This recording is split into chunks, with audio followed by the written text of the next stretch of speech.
Welcome back to another episode on the LemonCraft server. Oh wow, okay. We're in a bit of a different area.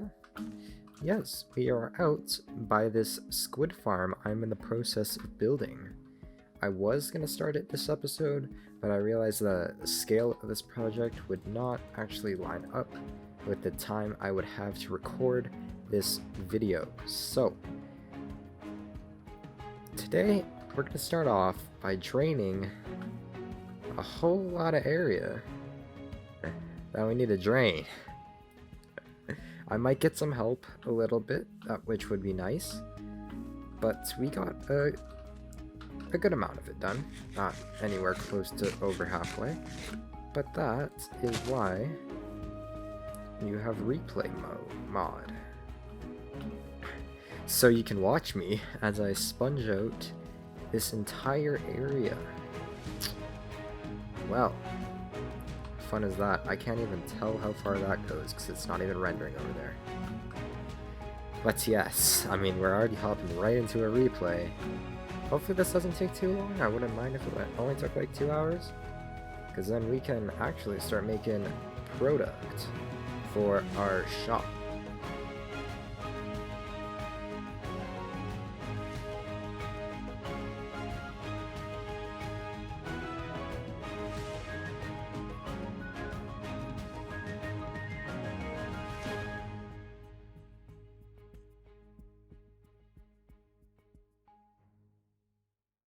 Oh, well, okay.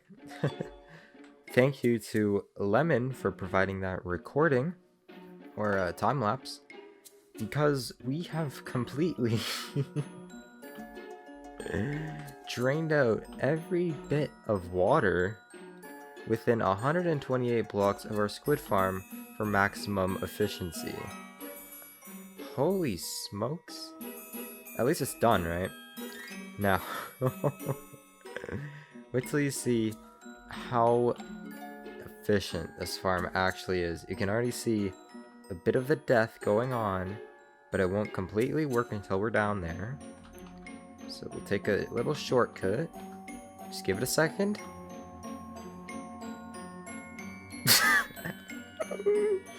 It's so good. It only works when you're the only one on the server too. But that's okay, because I AFK'd overnight, you hear? And look at all the ink sacks I got 8 completely full double chests, a 9th one on the way, and it's also a good source of food for us, because we are definitely running low. And this right here is only like 10 minutes. Like, holy cow. We're definitely rolling in the diamonds. Plenty of ink. This farm is so worth it. I might have an addiction to watching squids fall and die. But that won't stop me. Now, as you can see, I have 49 levels right there, and wow, of course you fell. I want to get myself full diamond armor, fully enchanted, because iron ain't cutting it no more. I need diamonds. Well, I already have the diamonds, I just need good armor, so I hope I can get good armor. Alright, so I think what we're going to do next is actually organize a bit of villagers, because we have that breeder and we've only used it for really one thing.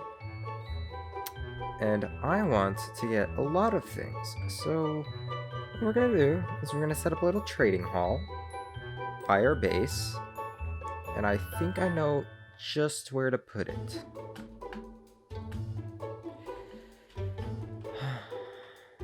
Why do people rob me for my obsidian? Okay, so last episode we built this iron farm, and I haven't checked it in a little bit, but it is still producing iron golems. Alright, diamond armor. This is a big step. I also want to get myself a diamond axe, And I want to put unbreaking on my shovel because it is a pain to mend every time I have to go get XP to fix it up, and I don't like that. And if we have enough XP, we'll also do another sword. Yes! We are rich. Rich, rich, rich, rich. And I find it funny that I made a diamond hoe before I made a diamond axe. But as it turns out, we have enough XP for an axe. So let's do it. Let's make our very first diamond axe too. And just like that, we have an entire set of diamond tools and full diamond armor. Okay, next up is indeed the villagers. I don't think I'm gonna have many librarians because I can just go and buy mending books. A lot easier, but I might have them for glass, so we'll figure it out. But I definitely do want villagers, stonecutter villagers, whatever they're called, and clerics, so I can get enchantment bottles. Not quite sure how I'm going to execute it yet, but I do know where I want it to be, so I'm just going to start digging out that area, and then we can go off of that.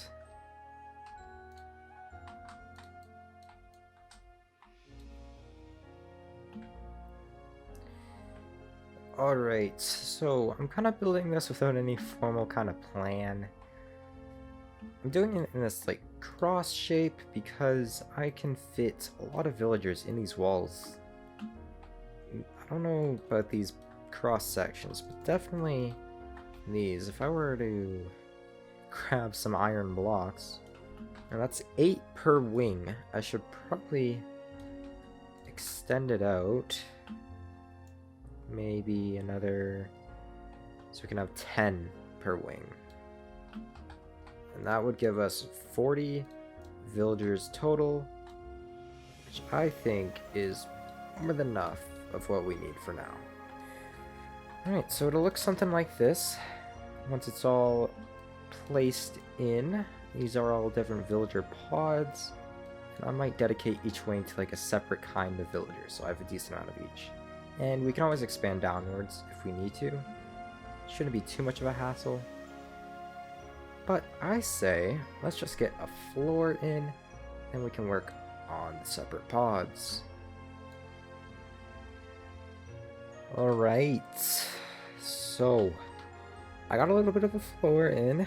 It took me a little bit to think of a palette to do, and I think this can just cut it.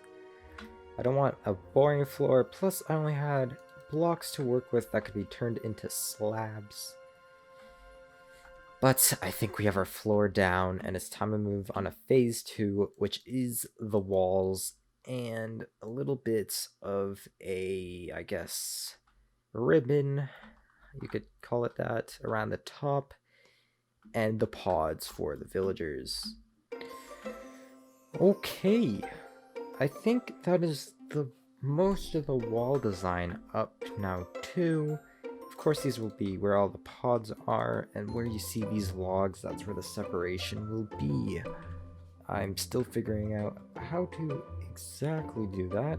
I have a few ideas, but for the meantime, I wanted to add in things in these corners, and I thought a really good block for that would be actually honeycomb. And since we've got a lot of it in here and a decent amount of it on hand, why don't we just take a stack, turn it into blocks, and this is exactly as much as we need. Honeycomb is a great block that goes with oak. So we'll just stick a little bit in here. Wow, that is beauty. I might just end up putting a little bit of trapdoors on the sides just so we can add a little bit more separation. But this is actually coming along very nicely. Alright, phase 2, getting all the pods in place. This is easy. I'm just gonna go mine a bunch of stone, turn it all into stone bricks, And then we can place those. So it's straight up just gonna be stone bricks.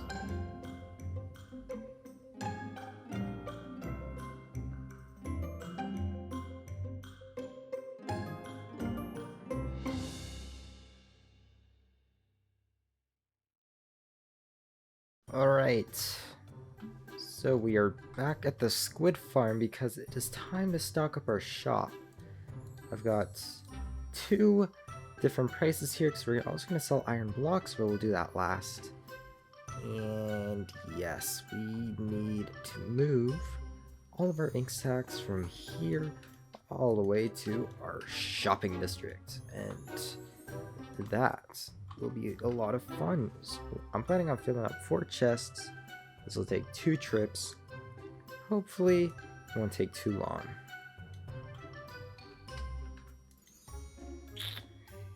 Alright. Ink sacks. 1 diamond per stack. A little expensive, but I just want to see how well they sell. We can always change the price in the future.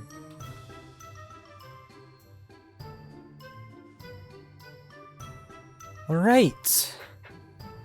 I believe I have found a design I am extremely happy with. I'm not going to show you until it's built, but I did a little bit of thinking, and I believe it'll be more efficient if we get a beacon.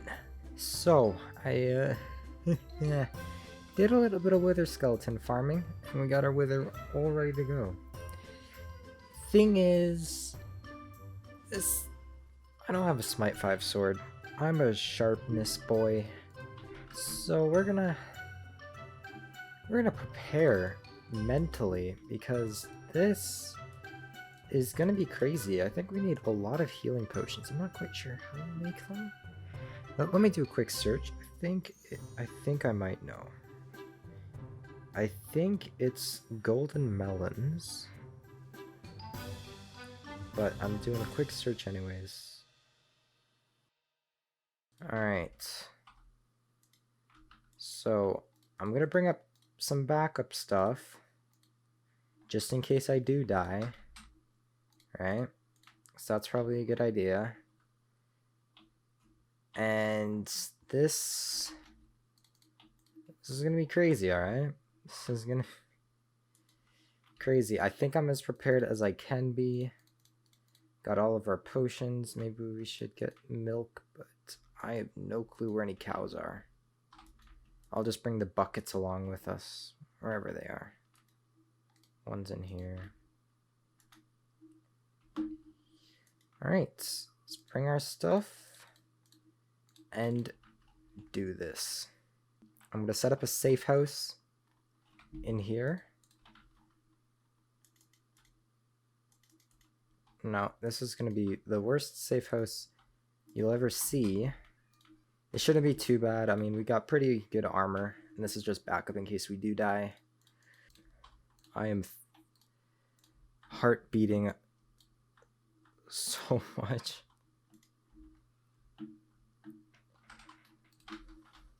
But little did I actually know the pain that would follow and how underprepared I really was.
Yeah, that was a lot of death, a lot and a lot of death. I hope you enjoyed that little montage. But as you can see what I'm pointing at, I went back to the fortress, got another 3 skulls, and this time, instead of killing him in the overworld, we got him in the nether. We got our very own beacon. Times are times, you know? And today is a different time. Because today, we're doing crazy things. We're turning this iron farm into this building I conceptualized a little bit ago. And I finally have all the materials required.